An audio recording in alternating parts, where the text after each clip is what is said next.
Rewmi 24 TV. dal leen ak jàmm samedi 2 septembre mu mel na rek El Malick Ndiaye jamono yi bi ñu xoolee rek Ousmane Sonko ni ngi heure bii rek na mu ñëwee woon Touba yére ba mu soloon ak mbaxana ba nga xamee ne rek moom la sol tey moom la El Malick Ndiaye duggee Touba moom rek ak waa coalition bii di Yewwi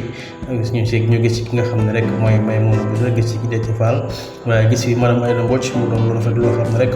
kii di El Malick Ndiaye jamono yi mi ngi def liggéey bu rafet jëmale ko rek ci bi nga xamee ne Ousmane Sonko jamono yi mi ngi hospitalisé fépp foo xam ne rek laa meññe mënu faa egg waaye rek fépp foo xam ne tànk mënu faa egg kon El Malick Ndiaye mi ngi dox loolu moom mii di El Malick Ndiaye nanguwul dégg benn yoon rek plan B waa Pastef saa boo ko waxee rek mu ne la Sonko mooy suñu plan A waaye tamit Ousmane mooy suñu plan B mu mel ne rek waa Pastef jamono yi daal bàyyiwuñ benn yoon kër El Malick Ndiaye mi ko ginnaaw rek ba mu demee Touba na Ousmane Sonko solo woon na la solo mbaxana ba mu solo ak na mu daan toogee rek noonu la toogee kon bokk lii rek mooy ànd bu yàgg li mooy ànd bu dëgg di ko ñaanal moom mi El Malick Ndiaye yàlla jàmmal ko waaye jàmmal ki nga xam ne rek mooy Ousmane Sonko.